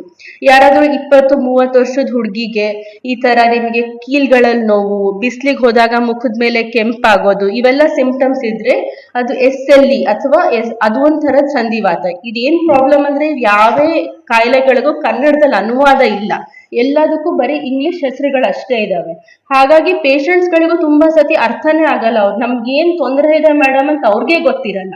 ಅವ್ರ ಪಾಪ ಏನಾದ್ರು ಹೇಳ್ಕೋಬೇಕು ಅಂದ್ರೆ ಇನ್ನೊಬ್ರು ಕೇಳ್ತಾರೆ, ಏನಾಗಿದೆ ನಿನಗೆ, ಅಷ್ಟೊಂದ್ ಯಾಕೆ ಮಾತ್ರೆ ತಗೊಂತ ಇದೆಯಾ, ಎಲ್ಲ ಬಿಟ್ಬಿಡು. ಅವ್ರಿಗೆ ಫಸ್ಟ್ ಬಂದಾಗ ನಮ್ ಮೇನ್ ಡ್ಯೂಟಿ ನಿಮ್ ಡಯಾಗ್ನೋಸಿಸ್ ಏನು ಅಂತ ಎಕ್ಸ್ಪ್ಲೇನ್ ಮಾಡ್ಬೇಕು. ನಿಮ್ ಡಯಾಗ್ನೋಸಿಸ್ ಇದು ಹೆಸರು ಅಂತ ಹೇಳ್ಬೇಕು. ಅವಾಗ ಅವ್ರಿಗೆ ಅಟ್ಲೀಸ್ಟ್ ನನಗೆ ಏನ್ ತೊಂದರೆ ಇದೆ, ಇದೆಲ್ಲ ತೊಂದರೆಗೆ ಒಂದೇ ಕಾರಣ ಅಂತ ಒಂದು ಐಡಿಯಾ ಬರುತ್ತೆ. ಇಲ್ಲಾಂದ್ರೆ ನೀವು ಚರ್ಮದೊಂದ್ ತೊಂದ್ರೆ, ಕೈದೊಂದ್ ತೊಂದ್ರೆ, ಕೂದಲದೊಂದ್ ತೊಂದ್ರೆ ಅಂತ ಹೇಳಿದ್ರೆ ಪಾಪ ಅವ್ರಿಗೆ ತುಂಬಾ ಟೆನ್ಷನ್ ಆಗೋಗುತ್ತೆ, ಎಲ್ಲ ಬಾಡಿದ್ ಏನು ಅಂಗನು ಕೆಲಸ ಮಾಡ್ತಿಲ್ಲೇನೋ ಅಂತ. ಓಕೆ, ಸೊ ಇನ್ನೊಂದು ಕಾಮನ್ ಸಂಧಿವಾತದ ಲಕ್ಷಣ ಅಂದ್ರೆ ಚರ್ಮದ ಮೇಲೆ ಅಥವಾ ಈ ತರ ಸನ್ ಎಕ್ಸ್ಪೋಸ್ ಅಂದ್ರೆ ಸೂರ್ಯನ ಕಿರಣಕ್ಕೆ ಕಾಣಿಸ್ಕೊಂತಿರೋ ಏರಿಯಾಸ್ ಅಲ್ಲಿ ಈ ತರ ರ್ಯಾಶ್ ಅಥವಾ ಗಾದ್ರೆ ಉಂಟಾಗೋದು. ಇದಲ್ಲದೆ ಇನ್ನೊಂದು ಕಾಮನ್ ಸಂಧಿವಾತದ ಲಕ್ಷಣ ಅಂದ್ರೆ ರೆನಾಲ್ಡ್ಸ್ ಫಿನಾಮಿನಾ ಅಂತ ಕರಿತೇವೆ. ಅಂದ್ರೆ ಇದ್ರಲ್ಲಿ ಏನಾಗುತ್ತೆ, ತಣ್ಣನ್ ಗಾಳಿಗೆ ಹೋದಾಗ, ತಣ್ಣನ್ ನೀರು ಅಥವಾ ತಣ್ಣನ್ ಗಾಳಿಗೆ ಹೋದಾಗ ಕೈ ತುಂಬಾ ಬೆಳ್ಳಗೆ ಅಥವಾ ನೀಲಿಯಾಗಿ ಆಗುತ್ತೆ. ಸೊ ಪೇಷಂಟ್ಸ್ ಏನ್ ಹೇಳ್ತಾರೆ, ಬೆಳಗ್ಗೆ ಎದ್ದ ಕೂಡ್ಲೆ ಫ್ರಿಜ್ ಇಂದ ಪಾತ್ರೆ ತೆಗಿಯೋಕ್ ಹೋಗ್ತೀರಿ, ಹಾಲಿನ ಪಾತ್ರೆ ತೆಗಿಯೋಕ್ ಹೋದಾಗ ಕೈ ತಣ್ಣಗಾಗ್ಬಿಡುತ್ತೆ ಮೇಡಮ್, ಅಥವಾ ಪಾತ್ರೆ ತೊಳೆಯುವಾಗ ಕೈ ಬಣ್ಣ ಬದ್ಲಿ ಆಗುತ್ತೆ, ಕೈ ಕೆಂಪಿರೋದು ಸಡನ್ ಆಗಿ ನೀಲಿ ಆಗುತ್ತೆ. ಕೆಲವೊಬ್ಬರಿಗೆ ಇದು ಸಿವಿಯರ್ ಆಗಿ ಆಯ್ತು ಅಂದ್ರೆ ಗ್ಯಾಂಗ್ರೀನ್ ಕೂಡ ಆಗಬಹುದು. ಎಂಡ್ ಆಫ್ ದ ಕೈ ತುದಿಗಳಲ್ಲಿ ಗ್ಯಾಂಗ್ರೀನ್ ಅಥವಾ ಕಪ್ಪು ಕಲರ್ ಆಗಿ ಡಿಸ್ಕಲರ್ ಕೂಡ ಆಗೋ ಚಾನ್ಸಸ್ ಇರುತ್ತೆ. ಸೊ ಇದು ಕೂಡ ಒಂದು ಸಂಧಿವಾತದ ಲಕ್ಷಣ. ಇದಲ್ದೇನೆ ಬಾಯಲ್ಲಿ ಹುಣ್ಣು. ಈಗ ಹುಣ್ಣು ಎಲ್ಲರಿಗೂ ಕಾಮನ್ ಆಗಿ ಆಗುತ್ತೆ, ಆದ್ರೆ ಇದೇ ಹುಣ್ಣು ಪದೇ ಪದೇ ಆದ್ರೆ ಅಂದ್ರೆ ಒಂದು ತಿಂಗಳ ಒಂದ್ ವರ್ಷದಲ್ಲಿ ನಿಮಗೆ 3-5 ಸತಿಗಿಂತ ಪದೇ ಪದೇ ಹೆಚ್ಚು ಹುಣ್ಣಾಗ್ತಾ ಇದ್ರೆ, ಆ ಹುಣ್ಣಿನ ಜೊತೆ ನಿಮಗೆ ಬೇರೆ ಲೈಂಗಿಕ ಅಂಗಗಳ ಹತ್ರ ಹುಣ್ಣುಗಳಿದ್ರೆ ಅದನ್ನ ನಾವು ಮತ್ತೆ ಸಂಧಿವಾತದ ಲಕ್ಷಣ ಅಂತ ತೋರಿಸ್ಕೋಬೇಕಾಗತ್ತೆ. ಓಕೆ. ಇದಲ್ಲದೆ ನಿಮಗೆ ಡ್ರೈನೆಸ್ ಅಂದ್ರೆ ಎಕ್ಸೆಸಿವ್ ಬಾಯಿ ಒಣಗೋದು. ನಿಮಗೆ ಊಟ ಮಾಡ್ಬೇಕಾದ್ರೆ ಚಪಾತಿ ಅಥವಾ ರೊಟ್ಟಿ ನುಂಗ್ಬೇಕು ಅಂದ್ರೆ ನೀರಿನ ಹೆಲ್ಪ್ ಬೇಕು, ಅಥವಾ ಹಂಗೆ ನುಂಗೋಕೆ ಆಗ್ತಾ ಇಲ್ಲ, ಅಷ್ಟು ಒಣಗಿದೆ ನನ್ನ ಬಾಯಿ ಅಂದ್ರೆ. ಅದ್ರ ಜೊತೆಗೆ ಕಣ್ಣು ಕೂಡ ಒಣಗಿದೆ, ಕಣ್ಣಲ್ಲಿ ಏನೋ ಬಿದ್ದಿದೆ, ಕಣ್ಣು ಉಚ್ಕೋಬೇಕು ಅಂತ ಅನಿಸ್ತಿದೆ, ಅಥವಾ ಫಾರಿನ್ ಬಾಡಿ ಸೆನ್ಸೇಷನ್ ಅಂತೇವೆ. ಇವೆಲ್ಲ ಕೂಡ ಸಾಮಾನ್ಯ ಸಂಧಿವಾತದ ಲಕ್ಷಣಗಳಾಗಿರಬಹುದು. ಆಮೇಲೆ ಸುಸ್ತು, ಈ ಎಕ್ಸೆಸಿವ್ ಸುಸ್ತು ಅಂದ್ರೆ ಸುಮ್ಮನೆ ಮಾಮೂಲಾಗಿ ಕೆಲಸ ಮಾಡಿ ಬಂದಿರೋ ಸುಸ್ತಲ್ಲ ಇದು. ನೀವು ಎಷ್ಟೇ ರೆಸ್ಟ್ ತಗೊಂಡ್ರು, ಎಷ್ಟೇ ನಿದ್ದೆ ಮಾಡಿದ್ರು ಈ ಸುಸ್ತು ಅನ್ನೋದು ಹೋಗಲ್ಲ. ಅಷ್ಟು ಎಕ್ಸೆಸಿವ್ ಸುಸ್ತಿದ್ದು ಅದ್ರ ಜೊತೆ ಪದೇ ಪದೇ ಜ್ವರ ಬರ್ತಿದ್ರೆ ಅಥವಾ ತೂಕ ಕಮ್ಮಿ ಆಗ್ತಾ ಇದ್ರೆ ಸಂಧಿವಾತ ಇದೆನಾ ಅಂತ ಚೆಕ್ ಮಾಡ್ಬೇಕಾಗತ್ತೆ. ಅದಲ್ಲದೆ ಪದೇ ಪದೇ ಜ್ವರ ಬರೋದು. ಸೊ ಇವಾಗ ಪದೇ ಪದೇ ಜ್ವರ ಬರೋದಕ್ಕೆ ಹಲವಾರು ಕಾರಣಗಳಿರುತ್ತೆ. ಅದರಲ್ಲಿ ಒಂದು ಕಾರಣ ಸಂಧಿವಾತ ಆಗಿರಬಹುದು. ಪದೇ ಪದೇ ಜ್ವರ ಬರ್ತಿದೆ ಅಂದ್ರೆ ಇದೇ ಕಾರಣ ಅಂತಲ್ಲ, ಈ ಕಾರಣಗಳಲ್ಲಿ ಒಂದು. ಓಕೆ, ಇದಲ್ಲದೆ ಮನೆಯಲ್ಲಿ ಇನ್ಯಾರಿಗಾದ್ರೂ ಸಂಧಿವಾತದ ಲಕ್ಷಣಗಳ ಹಿಸ್ಟ್ರಿ ಇದ್ರೆ, ಓಕೆ, ನನಗೇನ್ ಇದ್ರಲ್ಲೆಲ್ಲ ನಿಮಗೆ ಕನ್ಫ್ಯೂಸ್ ಆಗುವಂಥದ್ದು ಏನಿಲ್ಲ. ಇದ್ರಲ್ಲಿ ಮೇನ್ ಏನು ಅಂದ್ರೆ ಆರ್ಥರೈಟಿಸ್ ಅಥವಾ ಕೀಲ್ ನೋವು ಮೇನ್ ಸಿಂಪ್ಟಮ್. ಆದ್ರೆ ಈ ಕೀಲ್ ನೋವುಗಳ ಜೊತೆ ನಿಮಗೆ ಇನ್ನೇ ಈ ಬೇರೆ ಯಾವ್ದಾದ್ರೂ ತೊಂದರೆ ಇದ್ರೆ ನೀವು ಆದಷ್ಟು ಜಲ್ದಿ ಸಂಧಿವಾತ ತಜ್ಞರಿಗೆ ತೋರಿಸ್ಕೊಳ್ಳೋದು ಉಚಿತ. ಓಕೆ, ಕೀಲ್ ನೋವುಗಳು ಮೇನ್ ಸಿಂಪ್ಟಮ್, ಅದ್ರ ಜೊತೆ ಇವ್ಯಾವ್ದಾದ್ರೂ ಇರಬಹುದು ಅಂತ ಹೇಳಕ್ಕೆ ನಿಮಗೆ ತೋರಿಸ್ತಾ ಇದ್ದೇನೆ. ಯಾಕಂದ್ರೆ ತುಂಬಾ ಜನರಿಗೆ ಸಂಧಿ ಅನ್ಕೊಳ್ಳೆ ಕೀಲ್ಗಳೊಂದೇ ನೆನಪಾಗತ್ತೆ. ನನ್ನ ಹತ್ರ ಎಷ್ಟೊಂದ್ ಸತಿ ಮೊನ್ನೆ ಒಬ್ರು ಪೇಷಂಟ್ ಬಂದಿದ್ರು, ನಾನು ಆ ಪೇಷಂಟ್ಗೆ ಹೊಟ್ಟೆ ನೋವು ಇತ್ತು ಅಂತ ನೋಡಿದ್ದೆ ಅಂತ ಇನ್ನೊಬ್ಬ ಪೇಷಂಟ್ ಅನ್ನು ಕಳಿಸ್ಕೊಟ್ರು. ಆದ್ರೆ ಆ ಹೊಟ್ಟೆ ನೋವು ಈ ಹೊಟ್ಟೆ ನೋವು ಕಾರಣ ಬೇರೆ ಆಗಿರುತ್ತೆ. ಅರ್ಥ ಆಯ್ತಾ? ಅಂದ್ರೆ ನಮ್ಮ ಬ್ರಾಂಚ್ ಅಂದ್ರೆ ಈ ರುಮಟಾಲಜಿ ಬ್ರಾಂಚ್ ಅಲ್ಲಿ ತುಂಬಾ ವೆರೈಟಿ ಆಫ್ ಸಿಂಪ್ಟಮ್ಸ್ ನಾವು ಕಂಡು ಬರ್ತೇವೆ. ಆದ್ರೆ ಮೋಸ್ಟ್ ಕಾಮನ್ ಸಿಂಪ್ಟಮ್ ಅದರಲ್ಲಿ ಆರ್ಥರೈಟಿಸ್ ಅಥವಾ ಕೀಲ್ ನೋವು. ಆ ಕೀಲ್ ನೋವಿನ ಜೊತೆ ಇನ್ನು ಎಷ್ಟೊಂದು ಸೇರ್ಕೊಂಡಿರೋ ಸಿಂಪ್ಟಮ್ಸ್ ಇರೋಕೆ ಸಾಧ್ಯತೆ ಇರುತ್ತೆ. ಅದ್ ಏನೇನ್ ಇರಬಹುದು ಅಂತ ನಿಮಗೆ ಇಲ್ಲೊಂದು ಬ್ರೀಫ್ ಐಡಿಯಾ ಕೊಡ್ಲಿಕ್ಕೆ ನಾನು ಇಷ್ಟಪಟ್ಟಿದ್ದೆ. ಓಕೆ, ಇದಲ್ಲದೆ ಕೆಲವೊಬ್ರು ಪೇಷಂಟ್ಗೆ ಬರೀ ಕಣ್ಣಿನಲ್ಲಿ ವಾತ ಆಗ್ಬೋದು. ಓಕೆ, ಅದು ನಾವು ಪದೇ ಪದೇ ಕಣ್ ಕೆಂಪಾಗೋದು, ಕಾರಣ ಇಲ್ಲದೆ ಪದೇ ಪದೇ ಕಣ್ ಕೆಂಪಾದ್ರೆ ಅದಕ್ಕೂ ಕೂಡ ಕೆಲವೊಮ್ಮೆ ಸಂಧಿವಾತ ತಜ್ಞರನ್ನ ಕಾಣ್ಲಿಕ್ಕಾಗಿ ಬರಬಹುದು. ಓಕೆ, ಅದಲ್ಲದೆ ನಿಮ್ಗೆ ಚರ್ಮ ದಪ್ಪ ಆಗೋದು, ಅಂದ್ರೆ ಇದನ್ನ ನಾವು ಸ್ಕ್ಲಿರೋಡರ್ಮ ಅಂತ ಕರಿತೇವೆ. ನಾರ್ಮಲಿ ನಮ್ ಚರ್ಮ ಹೀಗೆ ಒತ್ತಿದ್ರೆ ಎರಡು ಕೈಗಳ ಮಧ್ಯ, ಎರಡು ಬೆಟ್ಟಿನ ಮಧ್ಯ ಚೆನ್ನಾಗಿ ಎಲಾಸ್ಟಿಕ್ ಆಗಿ ಹಿಂಗ್ ಬರ್ಬೇಕು, ಚಪಾತಿ ಹಿಟ್ಟಿನ ತರ ಹಿಂಗ್ ಹಿಡ್ಕೊಳಕ್ ಬರ್ಬೇಕು. ಅದೇ ಬರ್ತಾ ಇಲ್ಲ, ಬಾಯಿ ತುಂಬಾ ಚರ್ಮ ತುಂಬಾ ದಪ್ಪ ಆಗಿದೆ, ಬಾಯಿ ಓಪನ್ ಮಾಡ್ಲಿಕ್ಕೆ ಕಷ್ಟ ಆಗ್ತಿದೆ, ಅಥವಾ ನಿಮ್ ಕೈ ಎಕ್ಸೆಸಿವ್ ಆಗಿ ತಣ್ಣಗಿದೆ ಅಂದ್ರೆ ನೀವು ಅದನ್ನ ಸಂಧಿವಾತದ ಲಕ್ಷಣ ಅಂತ ತೋರಿಸ್ಕೋಬೇಕಾಗಿ ಬರಬಹುದು. ಇದಲ್ಲದೆ ಈ ತರ ಚರ್ಮದ ಮೇಲೆ ರ್ಯಾಶ್ ಅಥವಾ ಗಾದ್ರೆಗಳಾಗಿದ್ರೆ, ತುಂಬಾ ಅಮ್ಮಗಳ ತರ ಎದ್ದಿದ್ರೆ ಇದು ಕೂಡ ರಕ್ತನಾಳದಲ್ಲಿ ಸಂಧಿವಾತದ ಲಕ್ಷಣ ಇರೋ ಸಾಧ್ಯತೆ ಇರುತ್ತೆ. ಆಮೇಲೆ ಪದೇ ಪದೇ pregnancy losses, especially second trimester ಅಲ್ಲ, ಅಂದ್ರೆ ನಿಮ್ದು 3 ತಿಂಗಳು ಆದ್ಮೇಲೆ ಏನಾದ್ರೂ ಪ್ರೆಗ್ನೆನ್ಸಿ ಲಾಸ್ ಆಗ್ತಾ ಇದ್ರೆ ಅದು ಕೂಡ ಹೊಟ್ಟೆಯಲ್ಲಿ ಏನಾದ್ರೂ ಸಂಧಿವಾತದ ಲಕ್ಷಣ ಇದೆ ಅಂತ ನೋಡಬಹುದು. ಸೊ ಇದಲ್ಲದೆ ಕೆಲವೊಮ್ಮೆ ಲಂಗ್ಸ್ ಅಲ್ಲಿ ತೊಂದರೆ ಇರುತ್ತೆ, ಲಂಗ್ಸ್ ಅಲ್ಲಿ ಕೂಡ ವಾತದ ಪ್ರಮಾಣ ಇರ್ಬೋದು. ನೀವು ಇದನ್ನೆಲ್ಲ ನೋಡಿ ಕನ್ಫ್ಯೂಸ್ ಆಗೋದೇನ್ ಬೇಡ, ಬಟ್ ನಿಮಗೆ ಏನ್ ನೆನ್ಪಿರ್ಬೇಕು ಅಂದ್ರೆ ವಾತ ಅಥವಾ ಸಂಧಿವಾತ ಕೀಲ್ಗಳಲ್ಲಿ ನೋವು ಬಂದಾಗ ಅದು ಬರೀ ಇದು ವಯಸ್ಕರ ತೊಂದರೆ, ಇದಕ್ಕೆ ಏನು ಮಾಡ್ಲಿಕ್ಕೆ ಆಗಲ್ಲ ಅಂತ ಇಗ್ನೋರ್ ಮಾಡೋದ್ ಬೇಡ. ಒಂದ್ ಕರೆಕ್ಟ್ ಫಿಸಿಷಿಯನ್ ಅಥವಾ ಕರೆಕ್ಟ್ ಸಂಧಿವಾತ ತಜ್ಞರ ಹತ್ರ ಹೋಗಿ ತೋರಿಸ್ಕೊಂಡ್ರೆ ನಿಮಗಿದು ಯಾವ ರೀತಿ ಟ್ರೀಟ್ಮೆಂಟ್ ಬೇಕು ಅಂತ ಅವರು ಗೈಡ್ ಮಾಡಬಲ್ರು. ಓಕೆ, ಸೊ ನಾವು ಈಗ ಈ ನೆಕ್ಸ್ಟ್ ಕಾಮನ್ ಕ್ವೆಶನ್, ಯಾರಲ್ಲಿ ಕಾಣುತ್ತಪ್ಪ ಈ ಸಂಧಿವಾತ ತೊಂದರೆ? ಬರೀ ವಯಸ್ಕರಲ್ಲಿ ಅಷ್ಟೇನಾ? ಇಲ್ಲ, ನಾನು ಅವಾಗ್ಲೇ ಹೇಳ್ದಂಗೆ ಈ ಸಂಧಿವಾತ ತೊಂದರೆ ಸಣ್ಣ ಮಗು 2 ರಿಂದ 3 ವರ್ಷದ ಮಗುವಿನಿಂದ ಅಥವಾ ಹುಟ್ಟಿದ ಮಗುವಿಂದ ಹಿಡಿದು 89 ವರ್ಷದ ವಯಸ್ಕರಲ್ಲಿ ಕೂಡ ಕಾಣಿಸ್ಕೊಳ್ಳಬಹುದು. ಇದೇನು ಒಂದು ವಯಸ್ಸಿಗೆ ಸೀಮಿತವಾಗಿರುವಂತ ತೊಂದರೆ ಅಲ್ಲ. ಓಕೆ, ಆದ್ರೆ ನಾವು ಕಾಮನ್ ಆಗಿ ನೋಡೋ ಏಜ್ ಗ್ರೂಪ್ ಅಂದ್ರೆ ನಾವು ಸಾಮಾನ್ಯವಾಗಿ ನಮ್ಮ ಹತ್ರ ಬರೋ ಪೇಷಂಟ್ಸ್ 20 ರಿಂದ 50 ವರ್ಷದಲ್ಲಿ ಹೆಚ್ಚಾಗಿ ಕಾಣಿಸ್ಕೊಂಡು ಬರ್ತಾರೆ. ಆಮೇಲೆ ಸಂಧಿವಾತ ತೊಂದರೆ ಯಾರಲ್ಲಿ ಹೆಚ್ಚು? ಯೂಶಲಿ ಇದು ಹೆಣ್ಮಕ್ಳಲ್ಲಿ ಹೆಚ್ಚಾಗಿ ಕಾಣಿಸ್ಕೊಂಡು ಬರುತ್ತೆ, ಗಂಡ್ ಮಕ್ಳಲ್ಲಿ ಸ್ವಲ್ಪ ಕಮ್ಮಿ. ಆದ್ರೆ ಕೆಲವೊಂದು ಪ್ರಕಾರದ ವಾತಗಳು, ಎಸ್ಪೆಷಲಿ ಗೌಟ್ ಅಂತ ತೊಂದರೆಗಳು ಗಂಡ್ ಮಕ್ಳಲ್ಲಿ ಕೂಡ ಹೆಚ್ಚಾಗಿ ನಾವು ನೋಡಿ ಪಡ್ತೇವೆ. ಓಕೆ, ನೆಕ್ಸ್ಟ್ ಈ ರುಮಟೊಲಾಜಿಕಲ್ ಕಾಯಿಲೆ ಇಷ್ಟೆಲ್ಲ ಹೇಳದ್ನಲ್ಲ ಈ ಸಂಧಿವಾತ, ಈ ಕಾಯಿಲೆಗಳಿಗೆ ಹೆಸರಿದೆನಾ? ಹೌದು ಇದೆ. ಆದ್ರೆ ಈ ಕಾಯಿಲೆಗಳ ಹೆಸರು ತುಂಬಾ ಕಾಂಪ್ಲಿಕೇಟೆಡ್ ಆಗಿದೆ, ಬಿಕಾಸ್ ಇದಕ್ಕೆ ಯಾವುದು ಕನ್ನಡದಲ್ಲಿ ಅನುವಾದ ಇಲ್ಲ. ಕಾಮನ್ ಆಗಿ ನೋಡೋ ರುಮಟೊಲಾಜಿಕಲ್ ಕಾಯಿಲೆ ಅಂದ್ರೆ ರುಮಟಾಯ್ಡ್ ಆರ್ಥರೈಟಿಸ್ ಅಂತ ಕರಿತೇವೆ. ಅದನ್ನ ನಾವು ಕನ್ನಡದಲ್ಲಿ ಆಮವಾತ ಅಂತ ಕರೀತಾರೆ. ಅದು ಬಿಟ್ರೆ ಬೇರೆ ಈ ಮಂಡಿ ನೋವು ಏನ್ ಬರುತ್ತಲ್ವಾ, ಅಂದ್ರೆ ವಯಸ್ಸಾಗ್ತಾ ಆಗ್ತಾ ಮೂಳೆ ಸವಿಯೋ ಏನ್ ನೋವು ಬರುತ್ತೆ, ಅದನ್ನ ನಾವು ಅಸ್ಥಿವಾತ ಅಂತ ಕರಿತೇವೆ. ಅದು ಬಿಟ್ರೆ ಬೇರೆ ಯಾವುದೇ ರುಮಟೊಲಾಜಿಕಲ್ ಕಂಡೀಷನ್ಗೆ ಕನ್ನಡದಲ್ಲಿ ಅನುವಾದ ಇಲ್ಲ. ಇದು SLE ಅಂತ ಏನ್ ಹೇಳಿದೆ, ಸಿಸ್ಟಮಿಕ್ ಲೂಪಸ್ ಎರಿಥೆಮಟೋಸಿಸ್, ಲಿಸ್ಟ್ ಇಷ್ಟು ಉದ್ದವಾಗಿದೆ. ಇದು ಜಸ್ಟ್ ಒಂದು ಬ್ರೀಫ್ ಓವರ್ ವ್ಯೂ ಅಷ್ಟೇ ನಿಮ್ಗೆ. ಬಟ್ ಇವ್ ಯಾವುದೇ ತೊಂದರೆಗೆ ನಿಮಗೆ ಕನ್ನಡದಲ್ಲಿ ನಾನು ಏನ್ ಹೇಳ್ಬೇಕು ಅಂತ ಡಯಾಗ್ನೋಸಿಸ್ ಇಲ್ಲ. ಆದ್ರೆ ನಾನು ಏನ್ ಸಿಂಪ್ಟಮ್ಸ್ ತೋರಿಸಿದ್ನಲ್ಲ, ಏನ್ ಲಕ್ಷಣಗಳು ಹೋದ 2 ಸ್ಲೈಡ್ ಅಲ್ಲಿ ತೋರಿಸ್ದೆ, ಅವೆಲ್ಲ ಲಕ್ಷಣಗಳು ಈ ಕಾಯಿಲೆಗಳಲ್ಲಿ ಕಾಣಿಸ್ಕೊಂಡು ಬರುತ್ತೆ. ಓಕೆ, ಸೊ ನಾವು ರುಮಟಾಲಜಿಸ್ಟ್ ಅಥವಾ ಸಂಧಿವಾತ ತಜ್ಞರು ಅನ್ನೋರು ಇಷ್ಟೆಲ್ಲ ತೊಂದರೆಗಳಲ್ಲಿ ನಾವು ಡೀಲ್ ಮಾಡ್ತೇವೆ. ಅಂದ್ರೆ ಇಷ್ಟೆಲ್ಲ ತೊಂದರೆಗಳಿಗೆ ಟ್ರೀಟ್ಮೆಂಟ್ ನೀಡೋದಕ್ಕೆ ನಾವು ಟ್ರೈನಿಂಗ್ ಪಡ್ತಿರ್ತೇವೆ. ಸೊ ಇದಲ್ದೆ ಯಾಕಾಗುತ್ತಪ್ಪ ಈ ಸಂಧಿವಾತ ಯಾಕಾಗುತ್ತೆ? ತುಂಬಾ ಕಾಮನ್ ಕ್ವೆಶನ್. ಪೇಷಂಟಿಗೆ ನಿಮ್ ಸಂಧಿವಾತ ಇದೆ ಅಂದ ಕೂಡಲೇ ಫಸ್ಟ್ ಕ್ವೆಶನ್ ಬರೋದೆ, ನನಗ್ ಯಾಕೆ ಆಯ್ತು ಮೇಡಮ್, ನಾನು ಏನ್ ಮಾಡಿದೀನಿ ಅಂತ ಆಯ್ತು. ಈಗ ಯಾವುದೇ ಕಾಯಿಲೆಗೆ ಆನ್ಸರ್ ಈ ರೀತಿ ಕೊಡಕ್ ಬರಲ್ಲ. ನಿಮಗೆ ಯಾಕೆ ಬಂತು, ಯಾರ ಹತ್ರನೂ ಉತ್ತರ ಇಲ್ಲ. ಯಾವುದೇ ಒಂದು ಕ್ರಾನಿಕ್ ಕಾಯಿಲೆ, ಈಗ ಡಯಾಬಿಟಿಸ್ ಆಗಿರ್ಬೋದು ಅಥವಾ ಸಂಧಿವಾತ ಆಗಿರ್ಬೋದು, ಇವಕ್ಕೆ 3 ಮೇನ್ ಫ್ಯಾಕ್ಟರ್ಸ್ ಇರುತ್ತೆ. ಒಂದು ನಿಮ್ಮ ದೇಹದ ಸ್ವಭಾವ, ನಿಮ್ಮ ಜೆನೆಟಿಕ್ಸ್, ನಿಮ್ಮ ಎಪಿಜೆನೆಟಿಕ್ಸ್ ಅಂತ ಹೇಳ್ತೇವೆ. ಇನ್ನೊಂದು ಎನ್ವೈರನ್ಮೆಂಟ್, ಅಂದ್ರೆ ನೀವಿರೋ ಸುತ್ತಮುತ್ತಲಿನ ವಾತಾವರಣ ಹೇಗಿದೆ.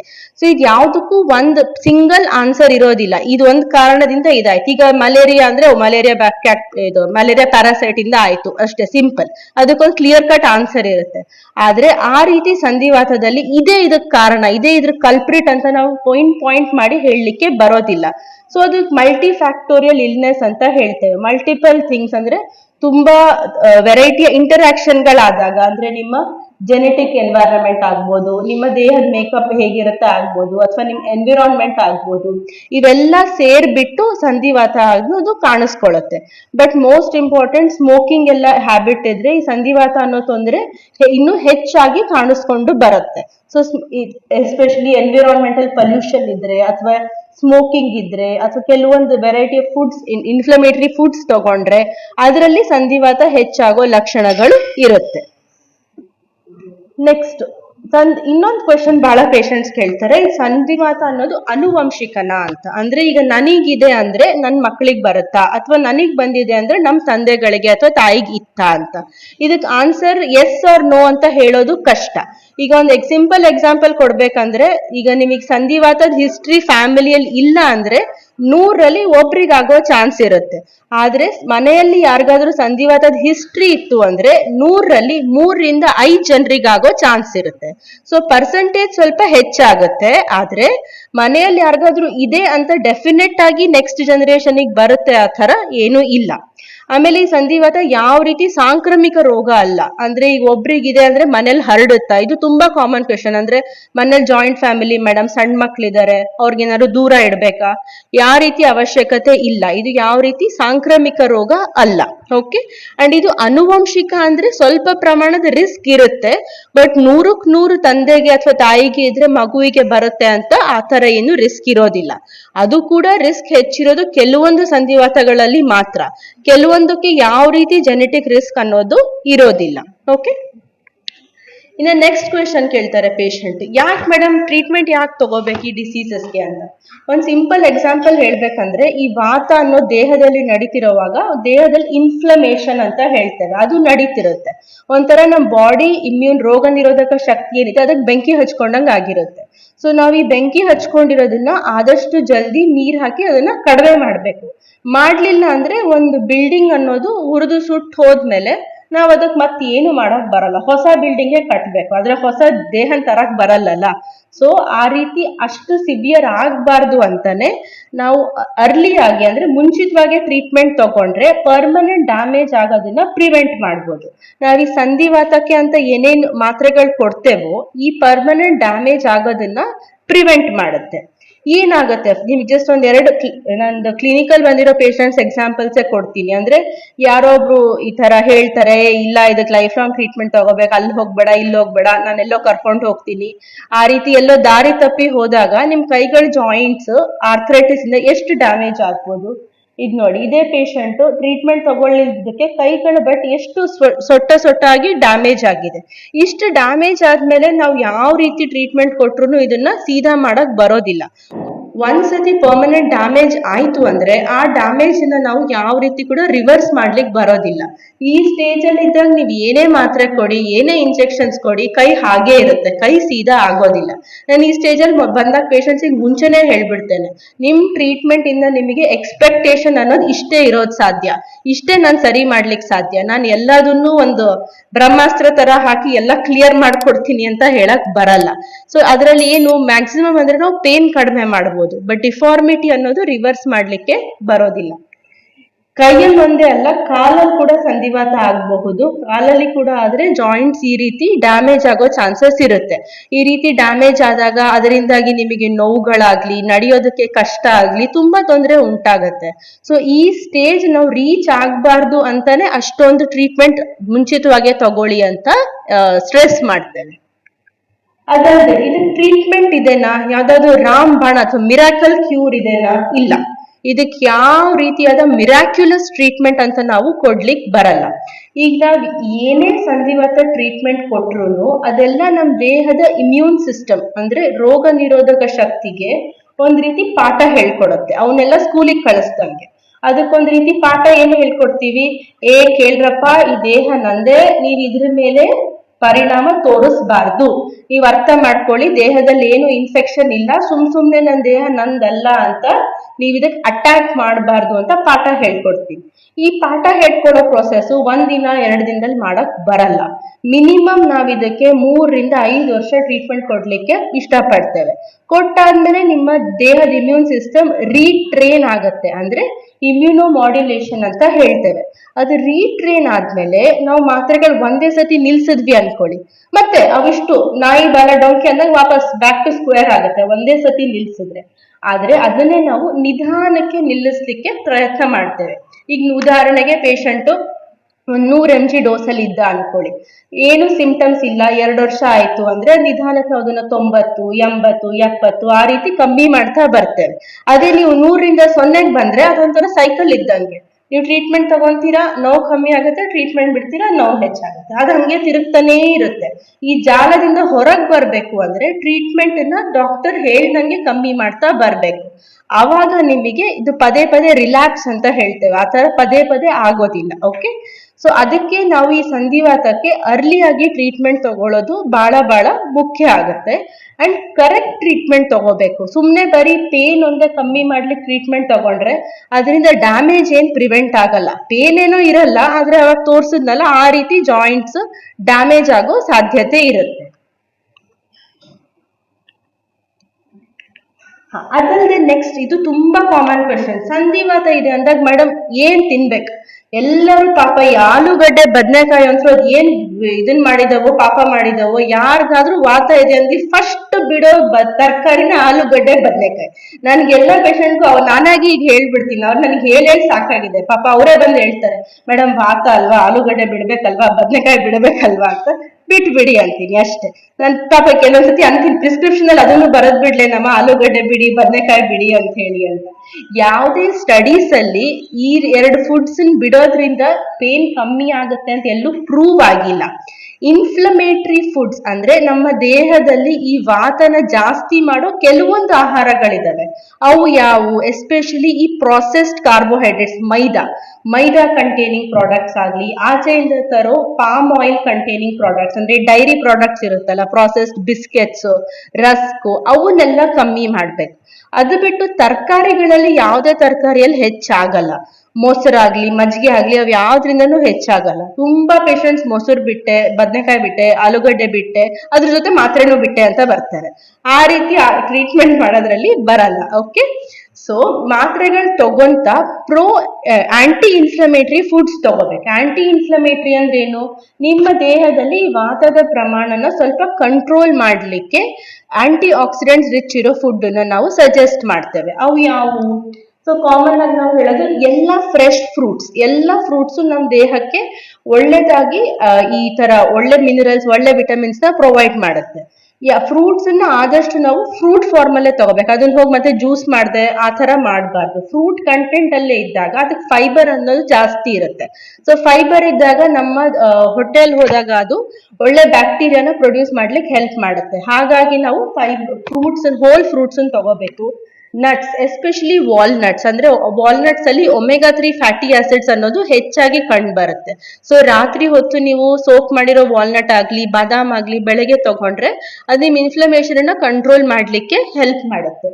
Other than that olive oil ಆಗ್ಬೋದು, ಗ್ರೀನ್ ಲೀಫಿ ವೆಜಿಟೇಬಲ್ಸ್ ಆಗ್ಬೋದು, ನಾನ್ ವೆಜ್ ತಿನ್ನೋರಾಗಿದ್ರೆ ಫಿಶ್ ಆಗ್ಬೋದು, ಇವೆಲ್ಲ ನಿಮ್ಗೆ ಆಂಟಿ ಇನ್ಫ್ಲಮೇಟರಿ ಫುಡ್ಸ್ ಅಂತ ಕರಿತೇವೆ.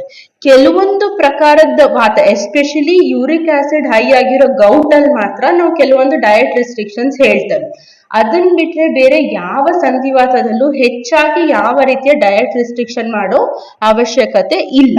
ಓಕೆ, ಅದಲ್ಲದೆ ಒಂದು ಬ್ಯಾಲೆನ್ಸ್ಡ್ ಡಯಟ್ ಅಂದ್ರೆ ನಿಮ್ಮ ಫುಡ್ ಅಲ್ಲಿ ಎಷ್ಟು ಸಾಧ್ಯನೋ ಅಷ್ಟು ಪ್ರೋಟೀನ್ ಮತ್ತೆ ವೈಟಮಿನ್ ಅಂಶ ಕೂಡ ಇರಬೇಕು. ನಾವು ನಮ್ಮ ಫುಡ್ ಅಲ್ಲಿ ಹೆಚ್ಚಾಗಿ ಬರೀ ಕಾರ್ಬೋಹೈಡ್ರೇಟ್ ಅಂಶನೇ ಜಾಸ್ತಿ ತಗೊಂತೇವೆ. ಆದ್ರೆ ಪ್ರೋಟೀನ್ ಅಂಶ ಅಂದ್ರೆ ನಮ್ದು ಈಗ ಬೇಳೆ ಕಾಳುಗಳಾಗ್ಲಿ ಅಥವಾ ನಮ್ಮ ಮೀಟ್ ಅಂಶ ಆಗ್ಲಿ ಅವನ್ನೆಲ್ಲ ಹೆಚ್ಚಾಗಿ ತಗೊಂಡ್ರೆ ಸ್ವಲ್ಪ ಈ ವಾತಗಳನ್ನ ಕಂಟ್ರೋಲ್ ಮಾಡ್ಲಿಕ್ಕೆ ಹೆಲ್ಪ್ ಆಗುತ್ತೆ. ಓಕೆ, ಅಂಡ್ ಕಾರ್ಬೋಹೈಡ್ರೇಟ್ ಅಲ್ಲಿ ಕೂಡ ನಾವು ತಗೊಳ್ಳೋವಾಗ ಹೆಚ್ಚಾಗಿ ಜೋಳ, ಬಾಜ್ರಾ, ಅದನ್ನ ಆಮೇಲೆ ನವಣೆ ಇವನ್ನ ಹೆಚ್ಚಾಗಿ ತಗೋಬೇಕಂದ್ರೆ ಕಾಂಪ್ಲೆಕ್ಸ್ ಕಾರ್ಬೋಹೈಡ್ರೇಟ್ಸ್ ಅಂತ ಕರಿತೇವೆ. ಓಕೆ,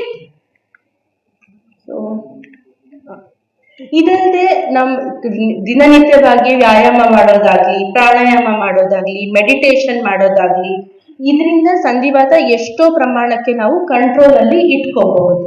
ಓಕೆ, ಸೊ ನಿಮ್ಗೆ ಇರೋ ಕಾಮನ್ ಡೌಟ್ಸ್ ಎಲ್ಲ ಸಂಧಿವಾತದ ಬಗ್ಗೆ ಸ್ವಲ್ಪ ಕ್ಲಿಯರ್ ಆಗಿದೆ ಅಂತ ಅನ್ಕೊಂತಾ ಇದ್ದೇನೆ. ಅದಲ್ಲದೆ ಅರ್ಲಿ ಡಿಟೆಕ್ಷನ್ ಅಂದ್ರೆ ನಿಮಗೆ ಏನಾದ್ರೂ ತೊಂದರೆ ಇದ್ರೆ ನೀವು